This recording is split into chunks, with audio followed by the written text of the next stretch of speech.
Le véritable pouvoir ne réside pas dans la force de tes mains, ni dans l'apparence que tu projettes, mais dans les mots que tu choisis et comment tu les utilises. Une seule phrase peut ouvrir des portes que l'argent ou le statut ne pourraient jamais atteindre. Une expression dite avec authenticité peut abattre des défenses, générer de l'attraction, éveiller le respect ou marquer l'influence de manière silencieuse mais percutante. C'est ce que beaucoup ignorent, que le langage est une arme à double tranchant, capable de construire des empires émotionnels ou de te réduire à l'oubli en quelques secondes. Aujourd'hui, nous n'allons pas parler de théories vides ni de conseils superficiels. Nous allons entrer dans l'essentiel, dans ces expressions qui, utilisées au bon moment, changent complètement la dynamique de toute relation, qu'elle soit personnelle, professionnelle, sociale ou même dans le domaine de la séduction. Parce que tandis que la majorité gaspille sa voix en paroles creuses, toi, tu apprendras à maîtriser des phrases qui sont des clés, qui sont des déclencheurs, qui sont le pont vers la connexion réelle. Le stoïcisme le comprenait bien. Il ne s'agit pas de parler pour parler, mais d'utiliser la parole comme outil de vertu, avec clarté et but. Marc Aurèle nous rappelait que l'esprit donne forme à la vie. Je te dis que ton langage donne forme à tes relations. C'est pourquoi ce que tu découvriras ici n'est pas une simple liste de phrases, mais la façon de les utiliser comme des armes de persuasion et surtout comme un reflet de ton authenticité. Reste jusqu'à la fin, car je vais te montrer 8 expressions qui non seulement transforment la façon dont les autres te perçoivent, mais aussi la façon dont tu comprends ton propre pouvoir de communication. 1. Je te comprends. La clé de la connexion. Un mur ne s'effondre pas sous les coups de force, mais avec la fissure précise qui l'affaiblit de l'intérieur. C'est ainsi que fonctionne le cœur humain. Peu importe les défenses que quelqu'un peut ériger, peu importe les masques qu'il utilise pour cacher ce qu'il ressent, il y a une phrase qui pénètre comme de l'eau dans la roche et ouvre un espace de confiance qui semblait impossible. Cette phrase est simple mais puissante. Je te comprends. Ce n'est pas un ornement, ce n'est pas une courtoisie, c'est une déclaration qui touche la fibre la plus intime de toute personne, car nous aspirons tous à être compris. Quand tu dis « je te comprends » avec authenticité, tu n'affirmes pas que tu partages la même histoire, ni que tu as vécu les mêmes batailles, mais que tu reconnais l'émotion qui se cache derrière ce que l'autre exprime. C'est ce dont l'âme a besoin. Validation. La psychologie l'explique clairement, l'être humain cherche à être vu, reconnu et entendu. Il n'y a pas de plus grand soulagement que de sentir que quelqu'un a capté l'essence de ce que nous portons. En prononçant ces mots, tu n'offres pas une solution, tu offres quelque chose de plus précieux, la compagnie au milieu du poids émotionnel. Le stoïcisme le soulignait également d'un autre point de vue.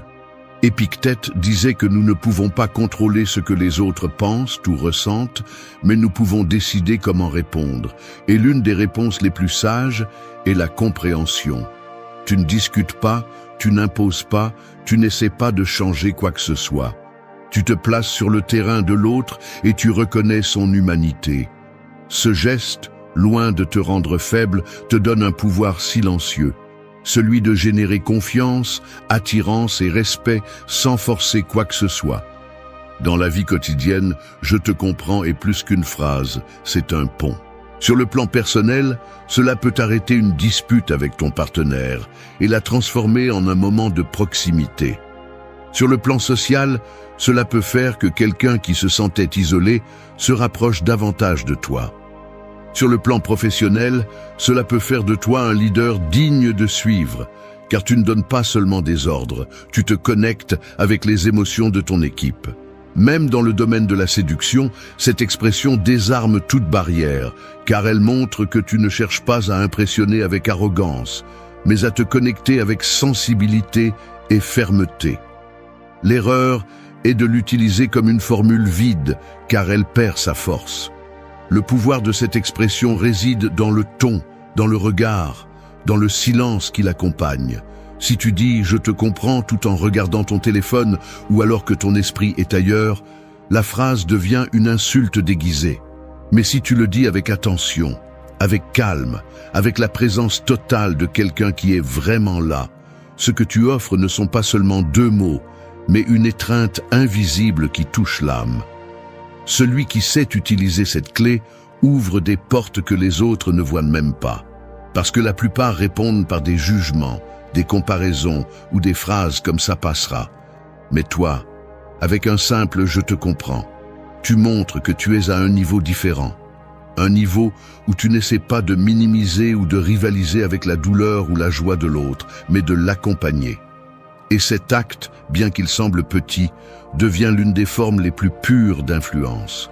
Dans un monde saturé de bruit, où tout le monde parle pour être entendu, être la voix qui dit « je te comprends », c'est être l'oasis au milieu du désert.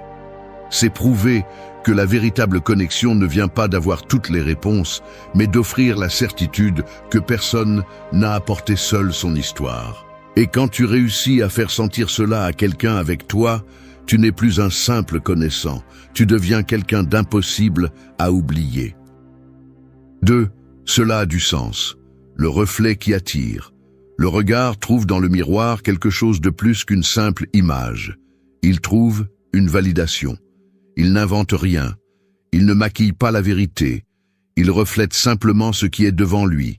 Et cet acte, en apparence si simple, est ce que nous cherchons tous au fond.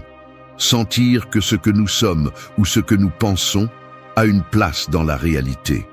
Dire « cela a du sens » remplit exactement ce rôle, car il agit comme un reflet émotionnel qui confirme la logique, l'émotion ou la vision de l'autre. Ce n'est ni soumission, ni conformisme, c'est affinité.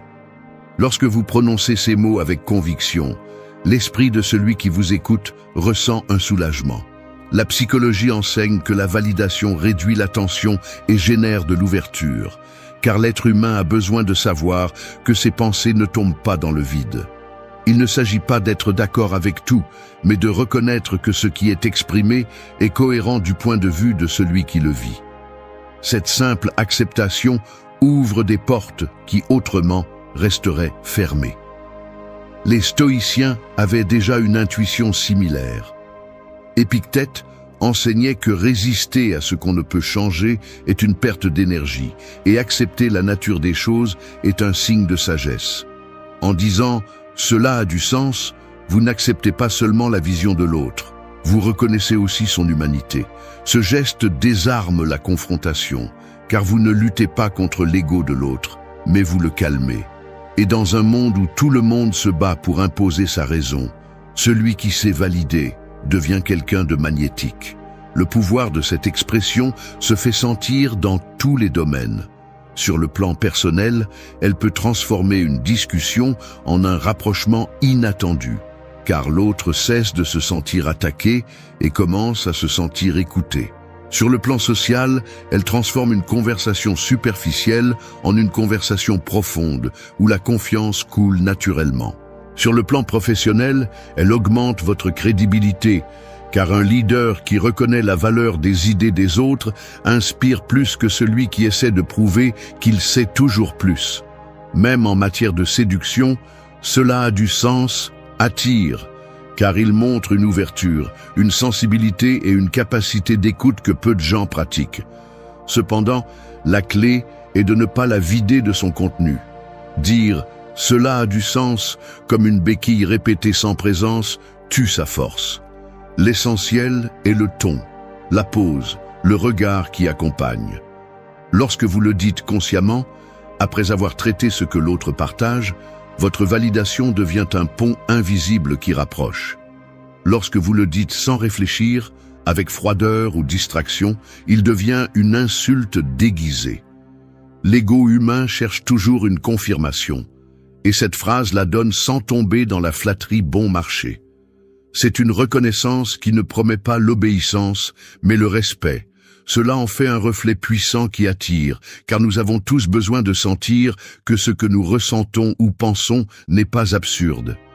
L'affinité naît là, dans cette petite étincelle de reconnaissance qui ouvre la porte à la confiance. Sénèque affirmait qu'aucun esprit n'est aussi fort que celui qui sait harmoniser avec un autre. Cette harmonie ne signifie pas perdre son identité, mais trouver des points communs au milieu des différences.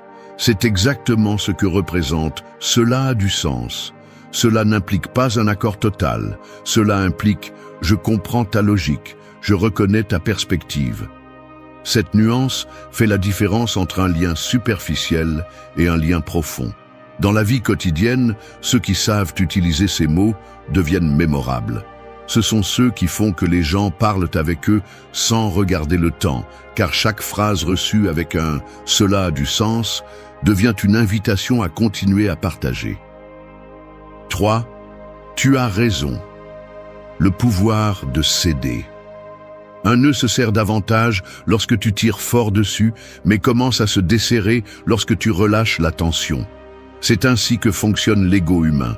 Plus tu l'attaques, plus il se défend, et plus tu le valides, plus il s'ouvre. Dire « tu as raison » est ce geste qui desserre le nœud invisible de la confrontation. Ce n'est ni une reddition ni une faiblesse, c'est de l'intelligence émotionnelle appliquée dans sa forme la plus pratique. Car choisir de valider ce qui est correct chez l'autre renforce la relation au lieu de l'épuiser dans une lutte inutile. L'orgueil a ruiné plus de liens que la distance, car la plupart croient que céder équivaut à perdre. Cependant, la réalité est autre.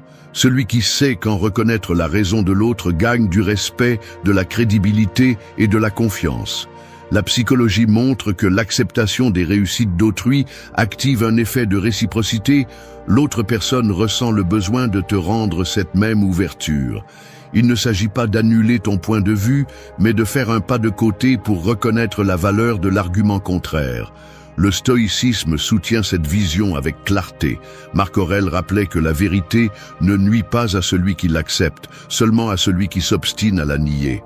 Reconnaître que quelqu'un d'autre a raison est un acte de vertu, car il montre que tu cherches la vérité au-dessus de ta vanité. Épictète disait aussi que la sagesse commence quand tu apprends à écouter et à voir avec humilité. C'est exactement ce qui se passe avec « tu as raison ». Tu places la vérité au centre, pas ton orgueil. Et cette action, loin de te rendre petit, te rend plus grand aux yeux des autres. Dans la vie personnelle, cette expression est capable de désarmer une dispute de couple et de la transformer en réconciliation. Un simple « tu as raison » sincère suffit pour éteindre le feu de l'orgueil et ouvrir la porte à la tranquillité. Dans le domaine social, elle génère un effet de sympathie immédiate, car celui qui entend cette validation sent qu'il est face à quelqu'un de juste, qui reconnaît sans peur. Dans le domaine professionnel, elle transforme un leader en référent, car elle démontre qu'il n'a pas peur d'accepter quand un autre apporte quelque chose de mieux. Même dans la séduction, la phrase ouvre un espace de complicité, car en cédant sans drame, tu révèles de la sécurité et non une dépendance de ton ego. Le danger est de l'utiliser de manière fausse. Si tu dis « tu as raison » pour t'en sortir ou pour éviter un conflit, l'autre personne le remarquera, et au lieu de confiance, tu généreras du mépris. Le pouvoir de ces mots réside dans la sincérité, dans le fait que tu identifies vraiment le point correct de l'autre et que tu le reconnaisses. Cette transparence multiplie la force du message. Il ne s'agit pas de toujours donner raison, mais de reconnaître quand ils l'ont et de ne pas craindre de le dire à voix haute. L'ego a peur de céder parce qu'il l'interprète comme une défaite, mais en réalité, c'est un investissement dans la relation. Lorsque tu valides l'autre, tu crées un terrain de confiance où plus tard, ta propre voix sera entendue avec une plus grande ouverture. C'est un mouvement stratégique, pas un sacrifice. En fait, peu de choses attirent plus que la sécurité de quelqu'un qui n'a pas besoin de gagner toutes les discussions pour se sentir fort. Sénèque l'aurait résumé en disant qu'on ne perd rien à accepter la vérité, car la vérité n'est jamais la propriété d'un seul.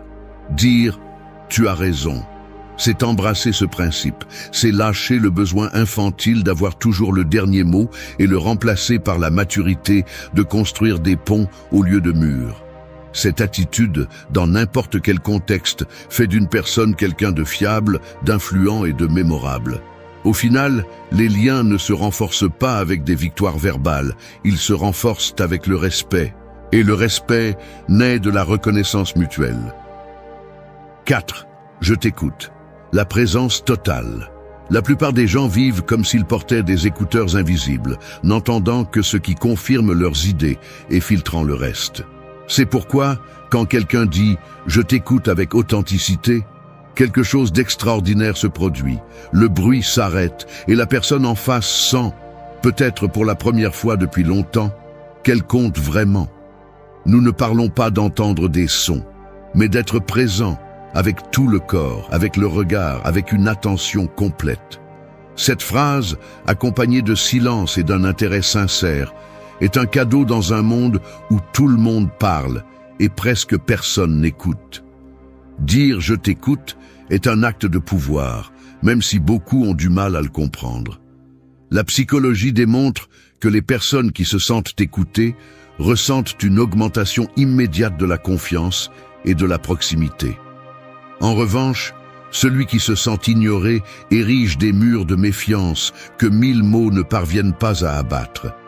Lorsque vous offrez une écoute active, vous ne validez pas seulement ce que l'autre exprime, vous communiquez aussi du respect. Le stoïcisme considérait l'écoute comme une discipline d'autocontrôle. Épictète enseignait qu'avant de répondre, il fallait comprendre, car réagir sans écouter, c'est tomber sous l'emprise de l'impulsivité. Dire « je t'écoute » et le faire implique une maîtrise de soi, car tu tais ton besoin de parler pour donner de l'espace à l'autre. C'est de l'humilité pratique, pas théorique. Et ce geste, bien qu'il semble petit, a un impact gigantesque sur tout type de relation. Dans la vie personnelle, un « je t'écoute » peut sauver un lien.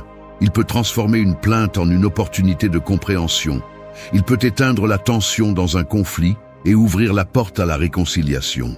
Socialement, cela fait que les gens se rapprochent de toi parce qu'ils découvrent que tu es différent dans une mer de voix qui ne veulent que s'imposer. Professionnellement, cela fait de toi un véritable leader, car l'équipe sent que tu ne travailles pas seulement avec eux, mais que tu les considères. Et dans le domaine de la séduction, peu de choses sont aussi irrésistibles qu'une personne qui ne cherche pas à briller par des monologues, mais qui brille en donnant de l'espace pour que l'autre s'exprime sans peur. Le problème est que beaucoup disent « je t'écoute » tout en pensant à quoi répondre, et cette fausseté se perçoit. La véritable force de ces mots réside dans la cohérence. Si ton regard se distrait, si ton corps transmet de l'impatience, la phrase perd toute sa valeur. Mais si tu l'accompagnes de silence, d'une attention pleine et de l'intérêt de quelqu'un qui veut vraiment comprendre, ce que tu donnes n'est pas seulement de l'écoute, c'est un refuge. Et un refuge est quelque chose que nous cherchons tous, même si nous ne le disons pas. Sénèque disait que 2 oreilles et une bouche sont une proportion juste pour nous rappeler que nous devons écouter plus que nous ne parlons. Ce rappel semble évident, mais peu de gens l'appliquent. Celui qui sait écouter avec présence se distingue immédiatement car il offre ce qui est rare. Et ce qui est rare devient toujours précieux. C'est pourquoi un « je t'écoute » sincère devient un aimant. Dans la vie quotidienne, la plupart des gens cherchent à impressionner avec des phrases accrocheuses, mais les véritables influenceurs savent que la clé est dans l'écoute. Dire « je t'écoute », c'est déclarer que le moment n'est pas rempli de toi, mais ouvert à l'autre. C'est la façon la plus simple et en même temps la plus puissante de construire le respect, la confiance et l'attraction. Au final, nous nous souvenons tous de ceux qui nous ont fait nous sentir écoutés. Nous oublions facilement ceux qui ont parlé sans arrêt, mais nous n'oublions jamais celui qui nous a offert le silence, la présence et l'attention. Parce que dans ces 2 mots, « je t'écoute », il n'y a pas seulement de la communication, il y a de l'humanité. 5. Le silence qui conquiert. L'acier le plus affûté ne coupe pas toujours avec mouvement. Parfois, il suffit de la tranquillité de sa lame pour imposer le respect. Ainsi est le silence, une présence qui n'a pas besoin de bruit pour se faire sentir. Alors que beaucoup pensent que le pouvoir réside dans le fait de parler plus fort, d'interrompre ou de remplir chaque espace avec des mots, la réalité prouve le contraire. Le silence, utilisé intelligemment, peut être plus séduisant, plus persuasif et plus influent que 1000 discours. Car le silence met mal à l'aise les insécurisés, apaise les sages et attire ceux qui savent lire ce qui n'est pas dit. Dans la communication humaine, le silence est un espace qui révèle plus que les mots. La psychologie le reconnaît comme une ressource qui génère de l'intrigue et oblige l'autre à prêter plus d'attention. Lorsque tu te tais au bon moment, ta présence se magnifie. Tu n'as pas besoin de trop décorer ni d'expliquer, tu laisses le vide chargé d'intention faire le travail. L'autre, conscient ou non, interprète ce silence comme de la confiance, et la confiance attire toujours. Le stoïcisme enseignait à maîtriser les émotions pour ne pas être esclave de l'impulsivité. Le silence est la pratique parfaite de ce principe. Marc Aurèle rappelait que de nombreuses discussions se dissolvent lorsqu'on choisit de ne pas réagir immédiatement. Se taire ne signifie pas faiblesse, cela signifie contrôle. Car celui qui sait quand parler et quand se taire montre qu'il maîtrise son intérieur, et cette force intérieure est visible même dans le silence. Personnellement, le silence peut sauver une relation. Face à une provocation, répondre avec calme et non avec des mots blessants évite des blessures qui seraient ensuite difficiles à guérir. Socialement, le silence génère du magnétisme. Celui qui ne parle pas tout le temps, mais qui sait se réserver, suscite de l'intrigue. Professionnellement, il montre du leadership. Le chef qui écoute en silence avant de donner son opinion transmet plus de pouvoir que celui qui parle sans cesse. En séduction, le silence est une arme mortelle. Il maintient le mystère, crée de la tension et fait que l'autre cherche à remplir cet espace avec plus d'ouverture, révélant ce qu'il ne dirait peut-être jamais s'il ne ressentait pas ce vide attentif. L'erreur est de confondre le silence avec l'indifférence. Se taire sans présence est perçu comme du désintérêt, mais se taire avec intention est perçu comme de la maîtrise. La clé réside dans les yeux, dans la posture, dans le timing juste. Si tu accompagnes le silence d'un regard ferme, d'un geste qui transmet de l'attention, l'autre ressent ta présence de manière intense. Il n'a pas besoin d'entendre ta voix pour savoir que tu es là. La société actuelle craint le silence parce qu'elle s'est habituée au bruit constant. C'est pourquoi celui qui apprend à le maîtriser devient quelqu'un de différent, mémorable, magnétique. Le silence bien utilisé peut être une pause stratégique dans une conversation, un moyen de générer de l'impact après une phrase puissante, ou simplement un espace où l'autre se sent libre de parler sans interruption. Sénèque a écrit qu'une grande partie de la sagesse consiste à ne pas parler inutilement. Ce rappel nous enseigne que chaque silence est une déclaration, car il communique le contrôle, la sérénité et la confiance. Et la vérité est que peu de choses conquièrent autant que le calme au milieu du bruit. Dans un monde où tout le monde crie pour attirer l'attention, le silence devient un luxe. Celui qui le maîtrise n'a pas besoin de chercher l'approbation, car il devient le centre naturel de la scène. Et c'est là que l'on comprend l'essence de cette expression. Le silence qui conquiert n'est pas vide. C'est une présence pure. C'est un pouvoir contenu qui attire, convainc et laisse une trace au-delà de tout mot. 6. L'authenticité qui séduit. Un masque peut briller sur une scène, mais tôt ou tard, il se fissure et laisse voir ce qui se cache réellement derrière. En revanche, l'authenticité n'a pas besoin de fioritures, car sa force réside dans le réel. Les gens peuvent oublier ce que vous avez dit, voir ce que vous avez fait, mais ils n'oublient jamais comment ils se sont sentis avec vous, et rien ne crée un impact plus fort que le sentiment d'être en présence de quelqu'un de véritable. L'authenticité, loin d'être une simple vertu, est un aimant qui séduit parce qu'elle transmet la sécurité, la cohérence et la confiance. La société a appris à beaucoup à se déguiser pour s'intégrer. On répète des phrases répétées, on feint des attitudes qui ne correspondent pas et on fabrique des personnalités artificielles dans l'espoir de plaire davantage. Cependant, cette stratégie est une erreur. La psychologie démontre que le cerveau humain détecte facilement les incohérences, même si nous n'en sommes pas toujours conscients.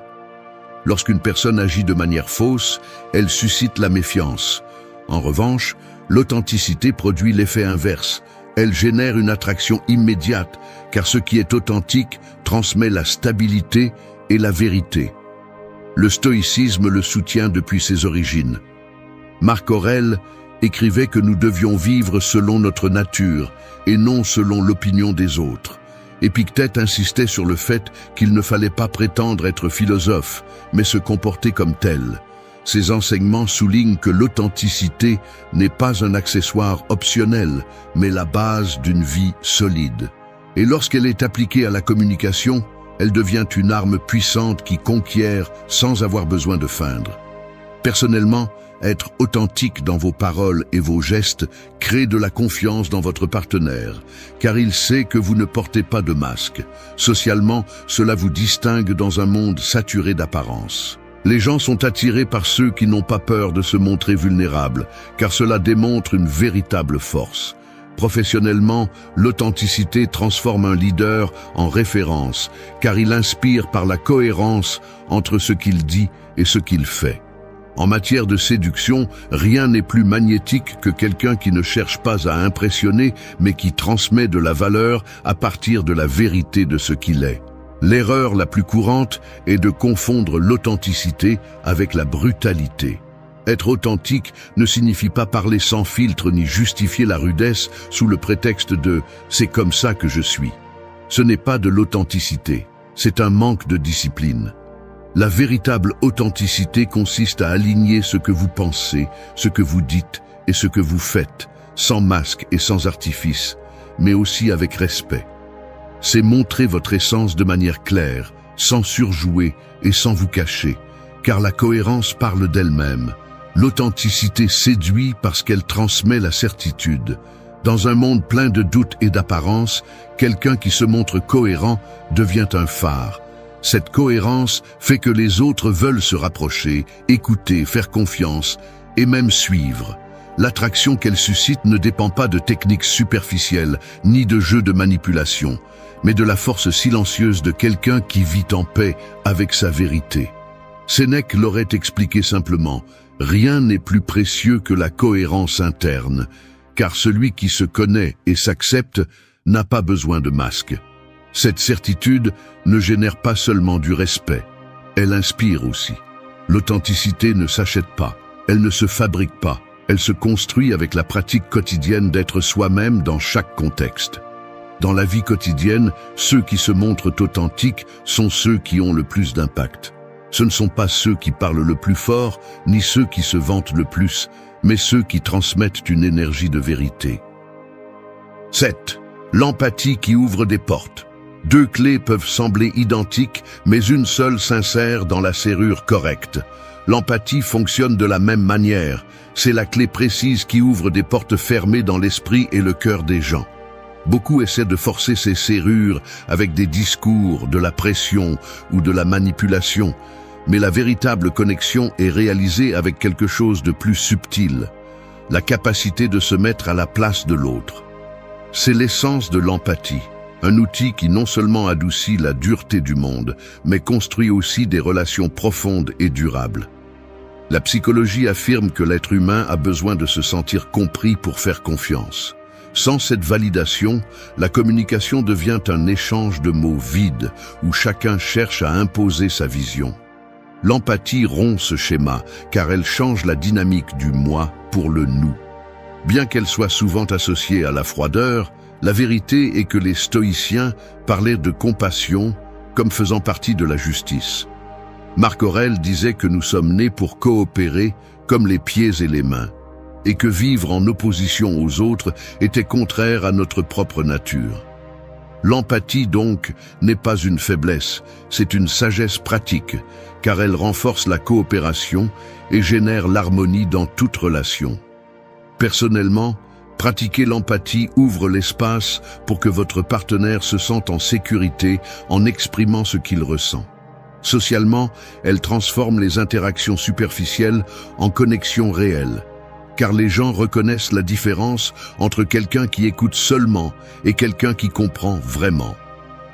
Professionnellement, l'empathie est ce qui distingue un patron d'un leader. car celui qui dirige sans comprendre ne génère que de l'obéissance forcée, tandis que celui qui comprend inspire un engagement authentique. Dans la séduction, l'empathie est la clé invisible qui éveille l'attraction, car elle montre de la sensibilité sans perdre de fermeté, de l'intérêt sans tomber dans le besoin. La véritable empathie inclut des limites claires, car comprendre ne signifie pas permettre que l'on vous marche dessus.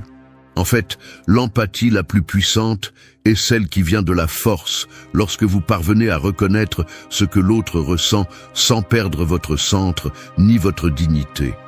Cet équilibre est ce qui ouvre vraiment les portes, car il inspire le respect en plus de la confiance. L'empathie séduit parce qu'elle montre de l'humanité. Dans un monde où beaucoup préfèrent l'indifférence comme armure, rencontrer quelqu'un qui comprend sans juger est un soulagement. Cette expérience laisse une empreinte, car nous nous souvenons tous de la personne qui a su nous voir au-delà de nos mots.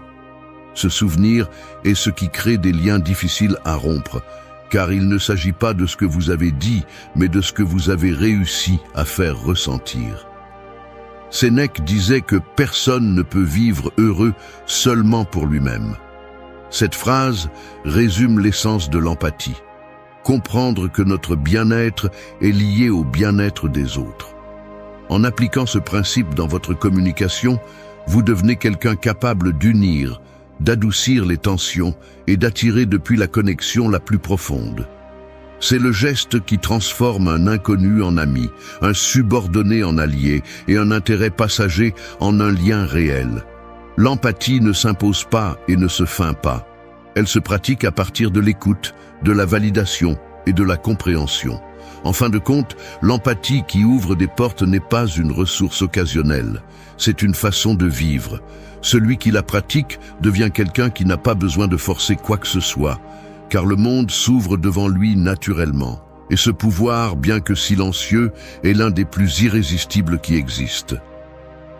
8. Le langage qui domine les cœurs. Une étincelle peut allumer un feu ou éclairer un chemin, tout dépend de comment et quand elle est utilisée. Le langage fonctionne de la même manière, c'est l'étincelle qui peut détruire ou construire, qui peut blesser ou conquérir. Ce n'est pas un hasard si les personnes les plus influentes de l'histoire n'étaient pas toujours les plus fortes ou les plus riches, mais celles qui savaient parler de manière à ce que leurs mots restent gravés dans la mémoire des autres.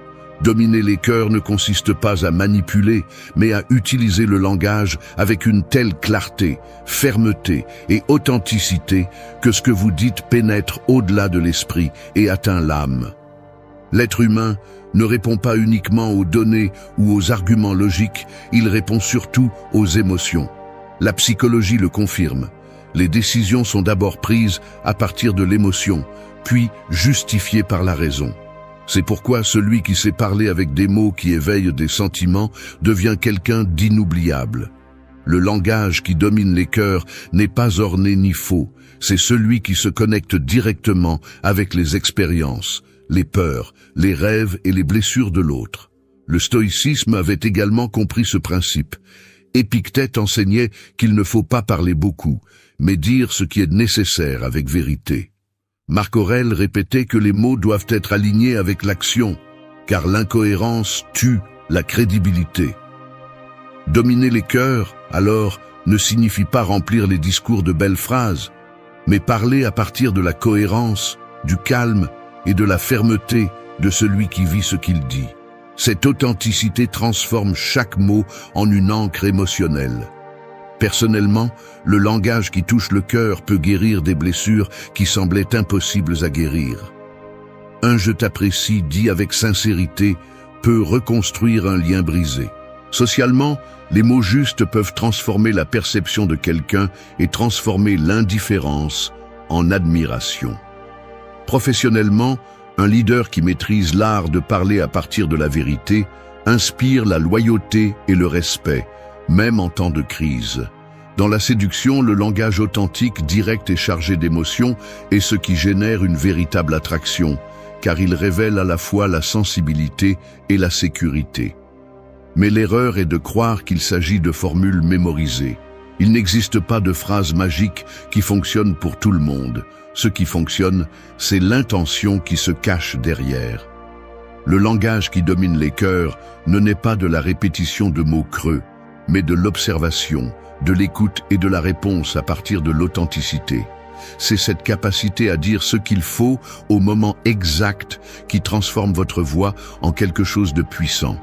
Les gens se souviennent toujours de ce qui les a fait se sentir vus, compris et appréciés. C'est pourquoi vos mots doivent être comme des clés qui ouvrent des espaces dans la mémoire émotionnelle de l'autre. Lorsque vous y parvenez, votre présence devient difficile à effacer. Et c'est là la véritable influence. Non pas convaincre de force, mais créer un impact si profond que l'autre veut rester près de vous pour ce que vous éveillez en lui. Sénèque disait que les mots doivent être comme des flèches, directes et chargées de but. Cette image explique tout. Parler sans direction est comme tirer en l'air, mais parler avec intention est comme lancer une flèche qui trouve toujours sa cible. Et lorsque votre cible est le cœur de l'autre, l'effet n'est jamais oublié. Le langage qui domine les cœurs ne s'apprend pas du jour au lendemain. Il se cultive avec la pratique, l'observation et l'engagement de parler à partir de la vérité. La trahison n'est pas une erreur. C'est un coup qui secoue tout ton monde. Elle ne s'arrête pas à l'acte, elle s'ancre dans l'esprit, ronge la confiance et brise le calme. Peu importe si elle vient d'un ami, d'un partenaire ou de quelqu'un de ton propre sang, elle blesse toujours plus qu'elle ne le montre. La trahison n'est pas oubliée, elle laisse des cicatrices invisibles qui accompagnent chaque pensée, chaque doute et chaque souvenir. Mais ce que peu de gens comprennent, c'est qu'elle ne détruit pas seulement la personne trahie. Le traître est également marqué, même s'il le cache derrière de faux sourires et des excuses. Il vit piégé dans une insomnie qui le poursuit, dans une culpabilité qui ne se tait jamais et dans une solitude qui grandit avec le temps. C'est la conséquence inévitable. Celui qui trahit creuse sa propre ruine. Maintenant, c'est à toi de décider quoi faire de ce coup. Tu peux te noyer dans le ressentiment ou le transformer en discipline. Tu peux laisser la trahison te voler ta paix ou tu peux reprendre le contrôle de toi-même et construire un caractère impossible à briser. Le stoïcisme ne nie pas la douleur, il l'affronte et la transforme en force. Car le véritable pouvoir n'est pas dans la vengeance, mais dans le fait de devenir intouchable, de faire en sorte qu'aucun acte extérieur ne puisse ébranler ton intérieur. Reste jusqu'à la fin. Car ici, tu découvriras 8 pratiques stoïciennes qui non seulement t'apprendront à surmonter la blessure, mais aussi à la transformer en ton plus grand avantage. Parce que la trahison détruit celui qui la commet, mais toi, si tu choisis bien, elle peut t'élever au-dessus de tout. 1. Ne laisse pas la trahison définir ta valeur. C'est comme quand quelqu'un met le feu à une maison de l'intérieur. L'incendie commence petit, presque invisible, mais il consume bientôt les murs, le toit et tout ce qui était calme. C'est ainsi que fonctionne la trahison. Elle ne détruit pas seulement la confiance envers celui qui t'a fait défaut, mais elle menace aussi d'incendier ta propre sécurité et ta perception de la valeur. Le premier réflexe de celui qui a été trahi est de se blâmer, de se demander ce qu'il a fait de mal, s'il n'a pas été suffisant ou si quelque chose en lui a provoqué cette tromperie. Et c'est là que la blessure devient plus profonde, car la douleur externe se transforme en un ennemi interne qui commence à ronger l'estime de soi. Ne laisse pas la trahison définir qui tu es. Ta valeur ne dépend pas des actes des autres, mais de ton intégrité, de ta discipline et de ta capacité à rester ferme, même quand quelqu'un brise ce qui semblait indestructible. Les stoïciens enseignaient que l'extérieur est hors de ton contrôle. La trahison appartient au domaine de l'extérieur, mais l'interprétation que tu lui donnes, ça t'appartient. Si tu décides que cette trahison signifie que tu ne vaux rien, tu te chaînes toi-même à l'erreur de l'autre. Mais si tu la vois comme un test, comme un entraînement brutal qui te pousse à grandir, tu la transformes en ton allié. Le conseil ici est clair, ne remets pas ton identité entre les mains des autres. Quand quelqu'un te fait défaut, rappelle-toi que ce qui a été mis en évidence, c'est sa faiblesse, pas la tienne. pratique l'habitude de te séparer émotionnellement de l'action du traître. Fais-le à travers des exercices simples.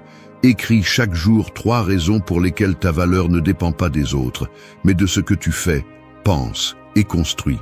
Répète des affirmations internes qui renforcent ton esprit, non pas comme des phrases vides, mais comme des rappels pratiques. Je suis toujours intègre, je suis toujours discipliné, je suis toujours maître de mon caractère. Évite de t'entourer de personnes qui alimentent l'idée que ta valeur dépend de la reconnaissance externe. Il est facile de se laisser entraîner par les voix qui disent que tu as été naïf, que tu n'as pas su voir les signes ou que tu méritais plus. Mais la vérité stoïcienne est que la méritocratie n'est pas dictée par la trahison, mais par ta propre cohérence entre ce que tu penses et ce que tu fais. Pour ne pas tomber dans le piège que la trahison te définit, apprends à pratiquer le détachement.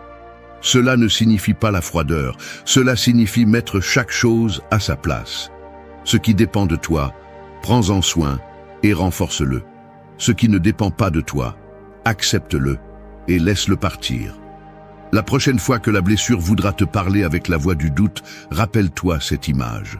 Le feu que quelqu'un a allumé dans ta maison n'a pas à consumer ton essence. Tu décides si tu l'éteins avec discipline et calme ou si tu laisses détruire ta valeur.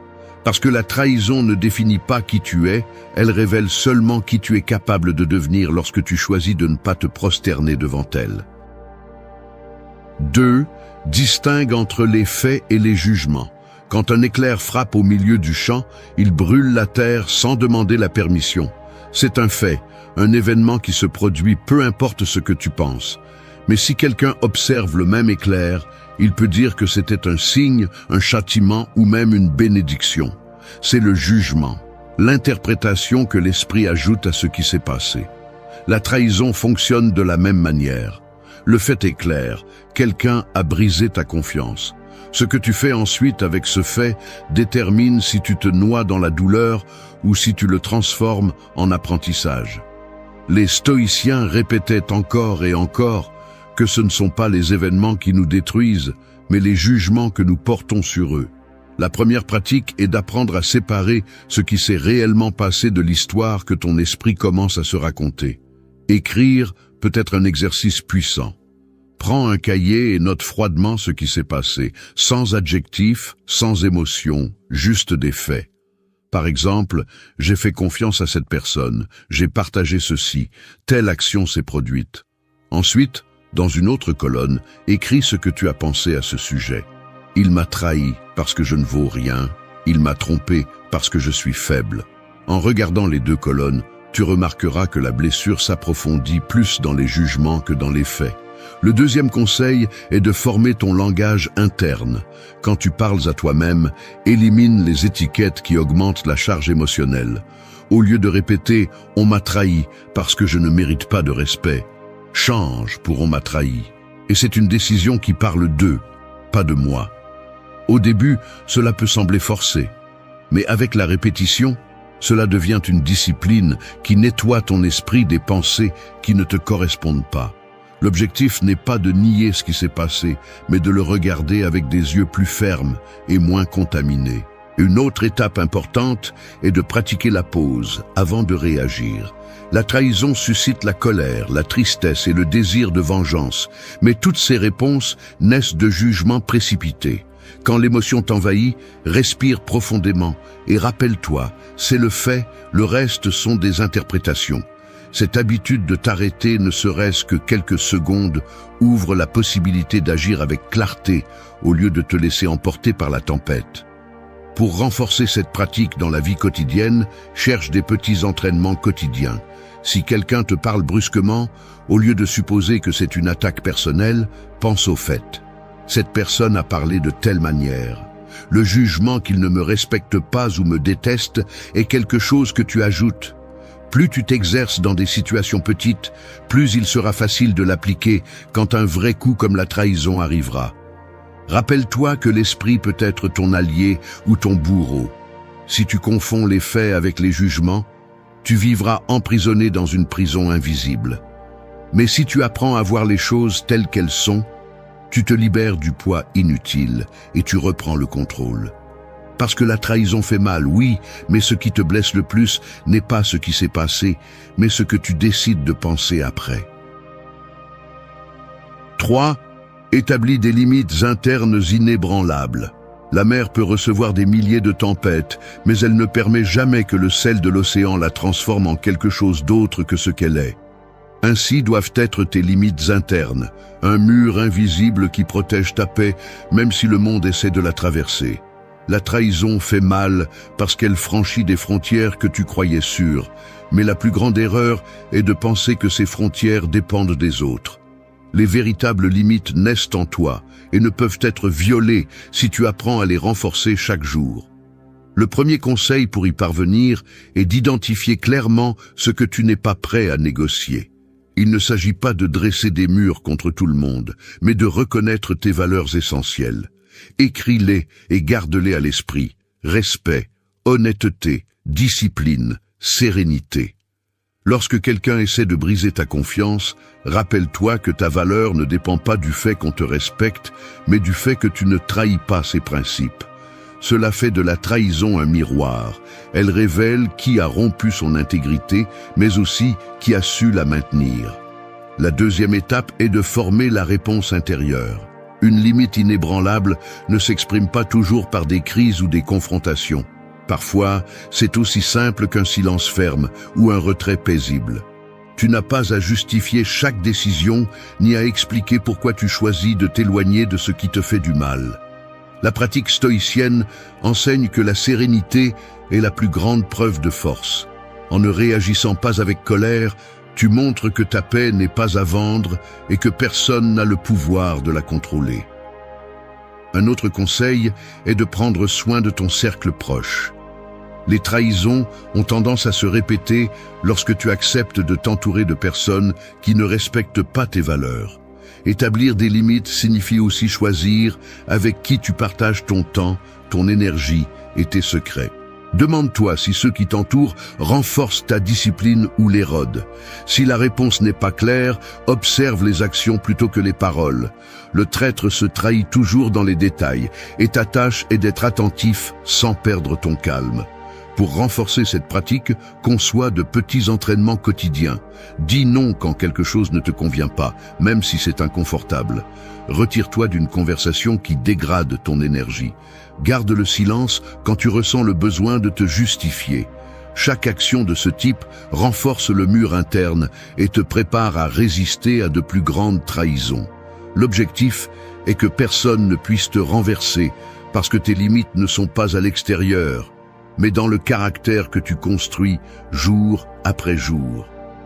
Souviens-toi que celui qui n'a pas de limite devient un terrain facile pour quiconque veut en profiter. La trahison n'est pas seulement un coup, c'est aussi un avertissement. Si tu apprends à établir des frontières fermes, non pas par peur, mais par clarté, tu deviens quelqu'un qui peut marcher en paix, même au milieu de la tempête. Parce qu'au final, la véritable liberté consiste à ne permettre à rien ni à personne de pénétrer là où tu décides seul d'avoir le contrôle. 4. Conçois ta routine de paix. Le chaos ne prévient pas, il apparaît comme un voleur dans la nuit et désordonne tout ce qui semblait stable. La trahison agit de la même manière, elle frappe sans prévenir et laisse derrière elle un vide de questions et un écho de colère. Si tu n'as pas un refuge interne, ce chaos finit par s'emparer de ton esprit et par t'entraîner avec lui. C'est pourquoi il est essentiel de créer une routine de paix, un espace qui ne dépend pas de l'extérieur, mais de ce que tu construis chaque jour avec discipline et clarté. Le premier conseil est de commencer par les matins. Le réveil donne le ton de toute la journée, et celui qui a subi une trahison a tendance à ouvrir les yeux avec un poids invisible, revivant ce qui s'est passé. Ici, la pratique stoïcienne consiste à anticiper le coup de la mémoire. Consacre les premières minutes à respirer profondément, à écrire dans un cahier ou à méditer en silence. Il ne s'agit pas de rituels vides, il s'agit d'entraîner l'esprit à se rappeler que ce qui compte, c'est comment tu choisis de commencer, pas ce qu'on t'a fait hier. Une autre étape essentielle est d'organiser tes journées avec des actions qui nourrissent le calme. Concevoir une routine de paix ne signifie pas remplir ta journée d'activités, mais d'habitudes qui agissent comme des ancres. Cela peut être sortir pour une promenade, lire quelques pages d'un livre qui t'inspire, entraîner ton corps pour libérer la tension, ou simplement prendre 10 minutes pour te déconnecter du bruit. L'important est que ces pratiques deviennent constantes, car la discipline est ce qui transforme la paix en quelque chose de réel et non en un désir abstrait. Le troisième conseil est d'apprendre à protéger ton esprit de la surcharge. Après une trahison, il est facile de se réfugier dans les réseaux sociaux, les conversations interminables ou les distractions qui ne font qu'alimenter le malaise. Ici, la limite consciente entre en jeu. Consacre des moments spécifiques au repos numérique et entoure-toi d'environnements qui ne multiplient pas ton anxiété. Le silence bien géré est plus puissant que 1000 mots répétés sans sens. Pour renforcer cette pratique, fais-en un engagement envers toi-même. Établis une routine nocturne qui clôture la journée avec clarté. Avant de dormir, passe en revue brièvement ce que tu as bien fait, ce que tu peux améliorer, et remercie au moins une chose, aussi petite soit-elle. Les stoïciens pratiquaient cette révision quotidienne parce qu'ils comprenaient que la paix ne se trouve pas par accident. Elle se conçoit avec de petits pas qui se répètent jusqu'à devenir une partie de ton caractère. Celui qui n'a pas de routine de paix est à la merci de n'importe quelle tempête. En revanche, celui qui la cultive devient un terrain fertile qui fleurit même après l'incendie. La trahison peut briser la confiance extérieure, mais elle n'a pas à voler la tranquillité intérieure si tu apprends à la construire tous les jours. Parce que la paix n'est pas un cadeau, c'est une conception consciente. Et quand tu la transformes en ta routine quotidienne, aucun coup ne peut te la dérober. 5. Redessine ton futur avec intention. Un verre cassé ne redevient jamais le même si tu le colles soigneusement. Les fissures restent, l'éclat change et la forme n'est plus la même. C'est ainsi que fonctionne la vie après une trahison. Le passé ne peut pas être refait, mais le futur peut être redessiné avec de nouvelles lignes qui n'existaient pas auparavant. S'accrocher à ce qui a été brisé ne fait que prolonger la douleur, tandis que tracer une nouvelle carte ouvre la possibilité de marcher avec plus de clarté et de but. La première étape est d'accepter que la trahison a modifié ton parcours. Faire semblant que rien ne s'est passé, c'est te tromper toi-même et permettre que le coup continue de contrôler ta vie depuis l'ombre. La pratique stoïcienne, ici, consiste à reconnaître le fait sans le dramatiser, à le regarder en face et à dire « ceci s'est produit ». Et maintenant, je décide de ce que je vais faire avec ce qui reste. Cette décision marque le début de la refonte, car elle place le pouvoir de ton destin entre tes mains et non dans celle du traître.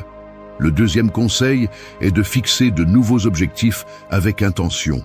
Après une trahison, beaucoup de personnes restent coincées dans l'obsession de comprendre pourquoi cela s'est produit, comme si trouver des réponses effaçait la blessure. Mais ce cercle ne fait que consommer de l'énergie. Au lieu de cela, établis des objectifs clairs qui répondent à ton essence et non à ton ressentiment.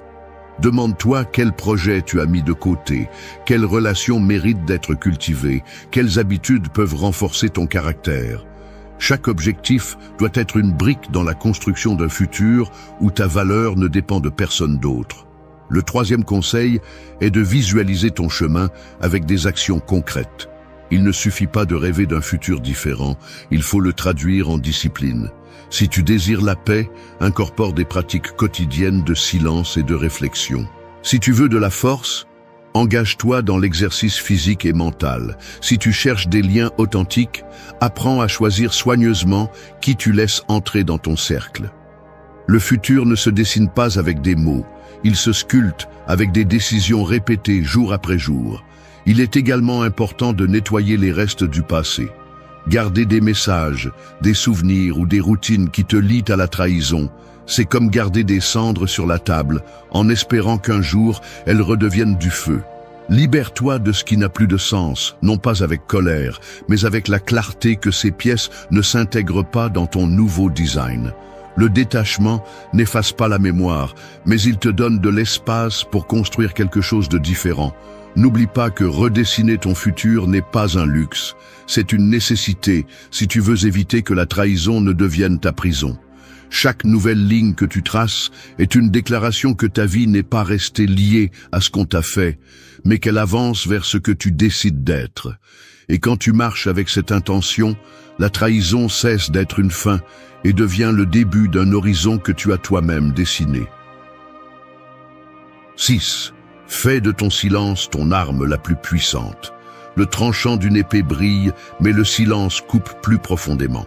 Celui qui maîtrise le silence n'est jamais désarmé, car il apprend à répondre sans gaspiller son énergie en paroles inutiles. La trahison pousse à parler, à crier, à exiger des explications qui arrivent rarement.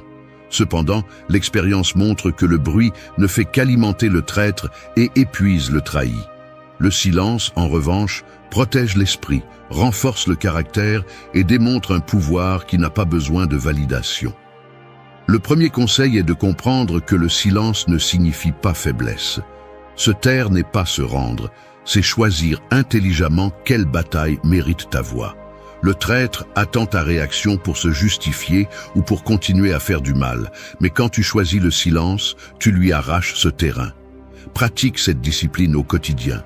Évite de répondre immédiatement à une provocation. Prends quelques secondes avant de réagir et tu verras comment le calme devient ton bouclier le plus solide. Le deuxième conseil est d'utiliser le silence comme espace de construction intérieure. La trahison laisse du bruit dans l'esprit, des pensées qui tournent sans cesse. Si tu ne les interromps pas, elles te consument. Consacre du temps chaque jour à t'asseoir en silence, sans distraction, juste avec toi-même.